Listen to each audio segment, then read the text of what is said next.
میں نہیں ناموس رسالت کی بات آئی، پیر سوئے رہے. کون تھے سڑکوں پہ؟ پیر تھے کہ مولوی تھے کہ نعت خواں تھے؟ قوال تھے جن کو سرمایہ کھا گئے جو سارا ہمارا، یہ لوگ تھے. تحریک ختم نبوت میں ڈنڈے کس نے کھائے؟ علماء نے. غازی ممتاز حسین قادری کی تحریک چلی تو سڑکوں پہ کون نکلا؟ تحریک ختم نبوت. بتاؤ نا کسی پیر کا بیان دکھاؤ مجھے جس نے کہا ہو. تھک گئے گلے. ہماری ریکارڈنگیں لا لا کے لوگ ہمیں سناتے ہیں، کہتے ہیں جناب آپ کی سخت تقریریں نوٹ ہو رہی ہیں اور سوشل میڈیا پہ دور دور جا رہی ہے، تھوڑی احتیاط کریں. تو میں نے کہا یار کس طرح احتیاط کریں؟ کیسے احتیاط کریں؟ جس کتے کو اس کا مالک 4 روٹیاں ڈالتا ہے وہ ساری رات آوازیں دے دے کے گزار دیتا ہے کہ میں کسی کو اندر نہیں آنے دوں گا. ہم نے تو ساری زندگی رسول اللہ کا کھایا ہے. اصل بات بتاؤں آپ کو کیا ہے؟ دین مفت میں ملا ہے، اور جو شے مفت مل جاتی ہے اس کی قدر نہیں ہوتی.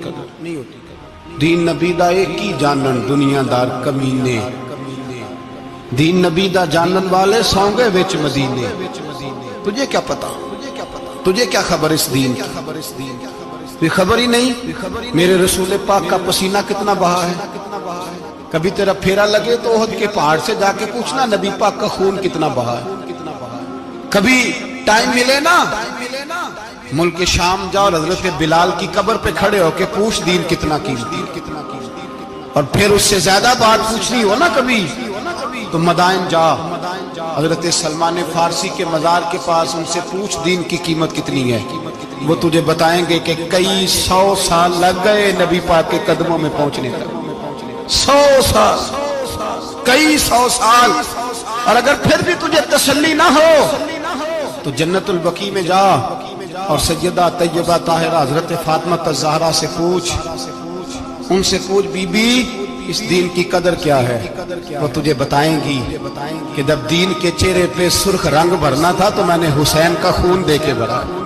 وہ تجھے بتائیں گی کہ اس دین کو جب پینٹ کرنا تھا تو میں نے جناب علی اصغر کے بازوؤں کے ساتھ مصوری کی ہے. وہ آسان سمجھ رکھا ہے لوگوں نے، آسان سمجھ رکھا ہے. کہا تم کٹ گئے. اور آج اٹھنے والا صوفی اور درویش کہتا ہے سارے ایک ہی ہیں، سارے اسی کو مانتے ہیں. جس سیاستدان کا دل کرتا ہے وہ جا کے مندروں میں پوجا کر آتا ہے، جس کا دل کرتا ہے وہ جا کے ہندوؤں کی ہولی اور دیوالی میں شریک ہو جاتا ہے. سب ایک ہی ہیں. اگر ایک ہی تھے تو حسین کا علی اصغر کیوں شہید ہوا؟ اگر سب ایک ہی تھے تو جناب علی اکبر کیوں شہید ہوئے؟ سارے ایک ہی تھے تو پھر ٹھیک ہے مست رہنا چاہیے تھا. یہ مذاق ہے اتنی قربانیاں؟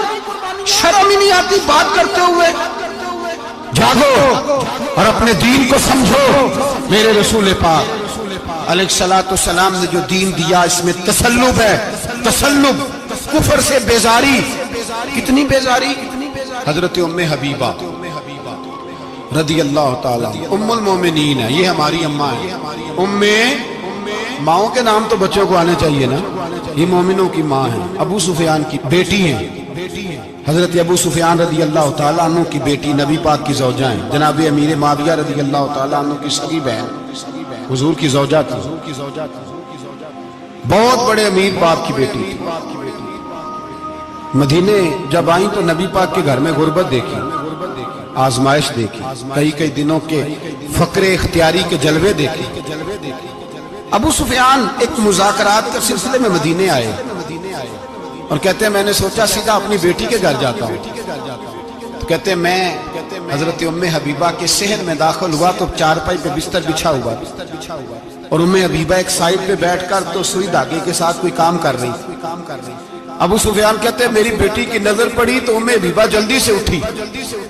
اٹھ کے بستر جو چارپائی پہ بچھا ہوا تھا وہ بستر اٹھایا، لپیٹا، اندر لے گئی. بعد میں باہر آئیں تو میں نے بیٹی کے سر پہ ہاتھ رکھا. میں نے کہا بیٹی میں سمجھ گیا، بستر پہ میری نظر پڑی ہے، لگتا ہے کئی سال پرانا ہے، پیوند بھی لگے ہوئے، تو اس لیے اندر رکھا ہی ہے کہ پرانے بستر پہ باپ کو بٹھاؤں گی، اس لیے رکھا ہی ہے. تو بیٹی امیر گھر سے آئے تو غریب گھر میں اس کی شکایتیں ختم نہیں ہوتی، پر دین کے ساتھ تسلط ام المومنین کا